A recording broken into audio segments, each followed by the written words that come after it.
De igual forma, venho a essa tribuna para, mais uma vez, dialogar a respeito da situação grave, da crise grave pela qual passa o país. Semana passada, este governo Michel Temer tentou comemorar e dizer que havia uma sinalização de que tinha ficado para trás a recessão, senadora Regina, e que agora o Brasil voltava aos trilhos e nossa economia voltava a crescer. Apesar do desempenho do crescimento de 1% do PIB no primeiro trimestre, o que não deverá se repetir nos próximos, isso por uma avaliação de todos os economistas, de todas as correntes da economia, dificilmente aquele desempenho se repetirá nos próximos trimestres, muito por conta desse agravamento da crise política, em que mais uma vez o Brasil volta a vivenciar e a enfrentar, e dificilmente haverá ambiente para a abertura de novos investimentos. Mas, apesar mesmo do índice do crescimento de 1% do PIB no primeiro trimestre desse ano, os dados mostram que somente a agropecuária, a produção primária e as exportações é que contribuíram para esse número positivo. Quanto à economia interna, quanto à produção interna, ao mercado interno, à economia das famílias, o resultado foi pior do que esperado, porque houve, de fato, um decréscimo na economia, um decréscimo na economia familiar, um decréscimo na própria produção, o que é extremamente negativo, senhor presidente.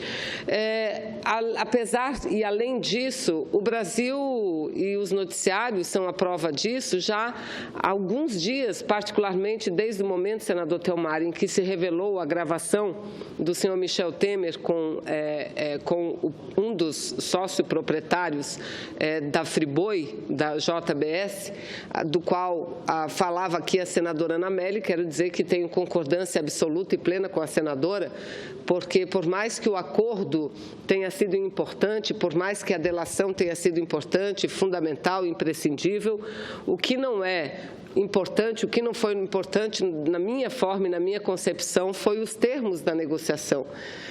Manter sem nenhuma condenação pessoas e grupos que cometeram tão graves crimes sem nada, difere inclusive dos anteriores. Aí disseram, não, é porque ele compareceu por livre e espontânea vontade. Pode até ser, mas pelo que tudo indica e pelo que estamos tomando conhecimento, o Ministério Público, a própria Polícia Federal já havia levantado elementos significativos que mostravam o envolvimento nesses desmandos praticados pela JBS. Mas, enfim, desde a hora em que vieram a público aquelas gravações, que vieram a público as suspeitas envolvendo não apenas assessores do presidente, mas o próprio presidente, e com provas tão contundentes, malas e mais malas de R$500 mil, R$1 milhão, o que levou ao afastamento pelo Supremo Tribunal Federal de suas funções de um senador da República, a prisão no último sábado de um ex-deputado federal, que antes de assumir o cargo de deputado federal, visto ser ele suplente, era o assessor mais próximo do presidente Michel Temer, e preso por conta de que as provas foram muito contundentes. O Brasil inteiro assistiu, ele recebendo, ele carregando, aliás, carregando não, correndo com uma mala cheia de dinheiro possivelmente de propina.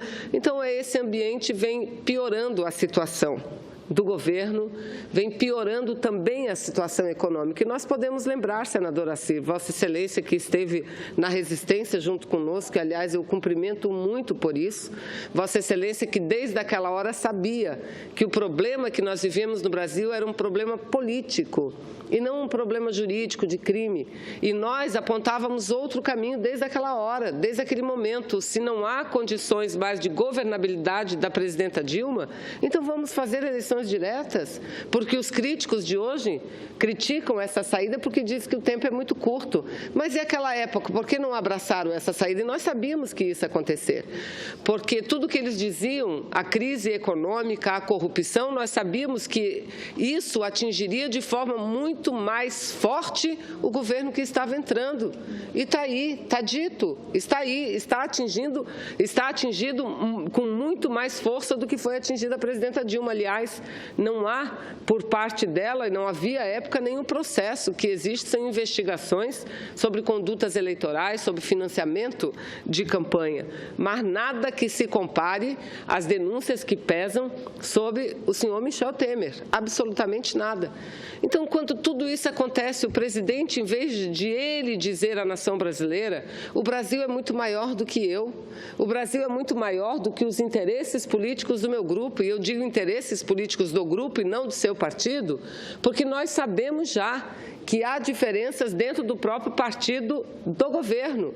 Há diferenças dentro do próprio PMDB, porque existem parlamentares, dirigentes, senadores, deputados do PMDB que já falam das eleições diretas como a única saída. Mas ele tenta, viaja 2 vezes em menos de 12 horas a São Paulo, vem e volta, para quê? Para dialogar com os partidos, dialogar com os advogados, na busca de quê? De uma sobrevida a ele. Não seria muito mais fácil ele deixar aquela cadeira e vamos resolver os problemas do Brasil?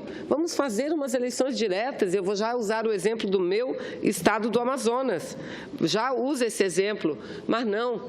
Ele busca a sua salvação. Primeiro, a garantia de que os partidos não desembarquem, visto que é iminente já o desembarque de uma parte significativa também do PSDB. Além do descontamento de uma outra parte significativa do seu próprio partido, o PMDB. Então, ele tenta superar. E tenta superar como? Renomeando pessoas, nomeando pessoas, usando os instrumentos que não são instrumentos legítimos, senhor presidente. Nós vivemos esse exemplo. Lá no estado do Amazonas, amanhecemos um belo dia com a demissão da ex-superintendente da SOFRAMA, ex-deputada Rebeca Garcia. E o presidente não se preocupou em perguntar ao setor produtivo, aos empregados, aos trabalhadores do Amazonas, qual era o desempenho da SOFRAMA, se estava bem a administração, se não estava.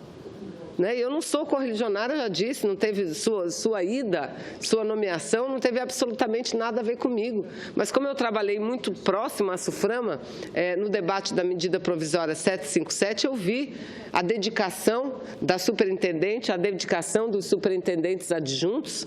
Em relação à SOFRAMA, eu vi como havia um compasso importante entre o setor industrial, comercial, produtivo e dos trabalhadores, mas não, por uma questão política, inclusive para atingir o senador Eduardo Braga, demitiu-se. Demitiu-se imediatamente. Vossa Excelência me solicita para comunicar, com muito prazer.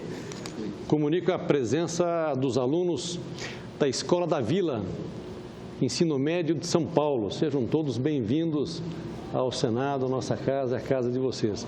Sejam bem-vindos. Obrigado, senadora Vanessa. Muito bem-vindos, muito bem-vindos. Então, senhor presidente, o que a gente percebe é exatamente esse movimento. Esse é o único movimento do senhor Michel Temer, o único.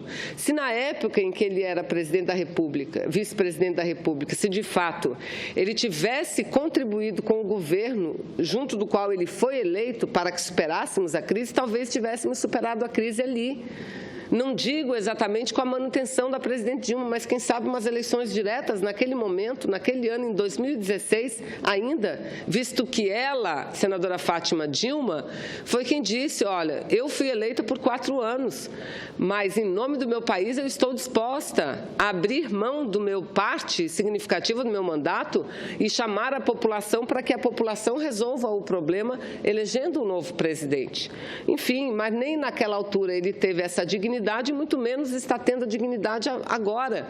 E essa semana já começamos o seguinte: não se fala noutra coisa, senador Theomar, e na sequência eu concedo a parte a Vossa Excelência, não se fala noutra coisa senão o julgamento amanhã por parte do Tribunal Superior Eleitoral da chapa Dilma Temer. Aliás, um julgamento, apesar de ser da chapa Dilma Temer, pouco afetará a presidente, que já foi vítima de uma condenação ilegítima, de uma condenação injusta. E muito se fala do presidente Temer. Eu aqui repito, ele não faz outra coisa que senão se utilizar do cargo para tentar orientar a decisão que virá a partir de amanhã, com o início do julgamento no TSE. E eu digo o seguinte: se olharmos a jurisprudência do Tribunal Superior Eleitoral, nós podemos com toda a convicção e certeza dizer aqui, qualquer pessoa, qualquer jovem estudante de direito que queira seguir a área eleitoral vai dizer: não há precedente. Não há precedente que justifique a separação da chapa. E eu não quero voltar aos primórdios do passado. Eu quero voltar ao que aconteceu agora. Aliás, está acontecendo, porque um recurso já foi impetrado e negado. O Tribunal Superior Eleitoral, também numa votação de cassação da chapa por problemas de compra de votos, da chapa a governo do Estado do Amazonas, cassou ambos, o governador e o vice-governador. Ali, senador Theomar, não houve separação de chapa. E não pode haver, porque a chapa é única, o voto é único. Então, não há dois procedimentos, não há duas condutas. Existe a conduta de uma única chapa, a conduta que recebe um único voto. E quando o eleitor, a eleitora, vota no presidente, junto está votando no seu vice-presidente. Então, não há. Mas o senhor Temer trabalha diuturnamente para reverter, inclusive essa que muitos voltaram a dizer que é uma tendência, e tentar conseguir pedir de vistas para ganhar tempo. Ganhar tempo para quê? Para aumentar ainda mais o nível de desemprego no Brasil? Será que eles querem mais do que eles já deram negativamente à nação brasileira? Porque há um ano, quando assumiram o poder, prometeram acabar com o desemprego rapidamente, trazer a segurança na economia. E o que aconteceu um ano depois? 2.600.000 postos de trabalho fechados, mais desemprego, retração no consumo, na economia das famílias brasileiras. Então, é isso que eles querem que continue no nosso Brasil? Óbvio que não. Então, não há como separar, eu não quero fazer nenhum prognóstico se haverá ou não pedido de vistas, se o julgamento seguirá imediatamente, se haverá condenação ou não. Eu apenas digo isso porque esses são os fatos. Não há precedente algum de separação de chapa, de que tenha sido condenado o candidato a governo ou a prefeito e o seu vice tenha sido absolvido. Não. Se houver condenação, certamente será dos dois. Mas, olha, senadora Fátima, o que mais me preocupa é que, diante desse cenário, eles tentam, o que a gente ouve? É que eles tentam dar um caráter de normalidade ao país. E, para eles, o que é o caráter de normalidade? É o Congresso Nacional seguindo votando. É o Poder Judiciário seguir trabalhando. É o Poder Executivo seguir trabalhando. Até aí, corretíssimo. Mas o que eles querem que faça este Poder Legislativo? Que avance nas reformas por eles concebidas. Reformas trabalhista e previdenciária. É isso que eles querem, é isso que eles chamam de dar normalidade ao país. Só que não é só a normalidade, o caráter de normalidade, senador Theomar, que eles querem dar ao país. Eles querem usar essas reformas como moeda de troca para a permanência do senhor Temer. É isso que, no fundo, eles querem. E já avaliam os articulistas, os críticos, os analistas da política, da economia, analisam que melhor seria que o Temer continuasse e, mesmo aos trancos e barrancos, que as reformas seguissem. Isso não é o melhor para o país. Eu andei esse final de semana muito em Manaus e a percepção que tem o povo, sabe qual é, senadora Cir? que a economia vai mal porque é muita roubalheira e que eles não pensavam que o Temer é isso que está sendo mostrado ao Brasil hoje. Eu dizia, mas a gente falava isso, não, mas a gente não sabia disso. Eu falei, olha essas malas, e é uma indignação generalizada a um presidente que já não tinha um nível de aprovação popular razoável e que agora despencou de vez, E eles querendo utilizar, senador Telmário, essas reformas como moeda de troca para ele permanecer. Por isso que eu digo, amanhã a CAI vai se reunir. O relatório, eu repito, e quero dizer que não há nenhum objetivo de qualquer agressão minha ao relator, mas eu repito quantas vezes forem necessários. Eu não admito, eu não aceito um relatório sobre um projeto de lei que faz inúmeras críticas, mas que ao final diz o seguinte, vamos votar como está, porque o presidente vetará a um acordo e o presidente vetará e editará a medida provisória. Acordo entre quem? Para mim, quem apresenta um relatório assim, abre mão de legislar, abre mão, portanto, de exercer as suas funções de parlamentar, de senador para as quais ele foi eleito, recebeu a confiança da população. Então, eu lamento que o senador do Estado do Espírito Santo abra mão da sua possibilidade de votar, de apresentar, de rejeitar ou de aprovar, e delegue um voto de confiança a quem? Ao senhor Temer. Não é à toa, presidente, aí eu chamo a atenção de Vossa Excelência e dos meus pares, que nós estamos ouvindo um zum, zum, zum, senadora Fátima, senadora Regina. Sabe qual é o zum, zum, zum? De que essa semana, agora, entre hoje e amanhã, possivelmente, o senhor Michel Temer editará a tal medida provisória. A tal medida provisória com as mudanças no projeto e nas leis trabalhistas. E por que isso? Porque a sua base aqui no Senado Federal não está à vontade de votar, delegando total confiança a quem? A Michel Temer. Então, ele se anteciparia. Esse é o zum, zum, zum que nós estamos ouvindo. Mas isso não resolve.